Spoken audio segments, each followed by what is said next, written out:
Hola, buenas tardes, vais muy velocidad. Uy, porque vamos, de lo que nos hemos enterado, tenemos un chisme. Cuenta. Cuéntaselo tú, que tú lo sabes mejor. Oye. Es que no lo vayas ni a creer. ¿A que no sabéis quién se ha ido del pueblo? ¿Quién? ¿Pero quién se ha ido? La hija del tío Benito. ¿Y dónde se ha ido? Uy. Se fue antier. Ay, madre Antier mía. se fue. ¿Y por qué se ha ido? ¡Anda! Porque se ha ido con el señorito. Ay, ¿ha El servido? ¿A señorito dónde? Benito.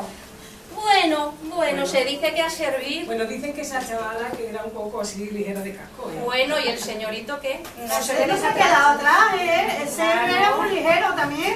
Pues sí. Oye, Pues bueno, esperemos que la vaya bien. Y el señorito que tenga cuidado. Pues los dos bueno, el tiempo lo dirá, los ¿no? dos han juntado.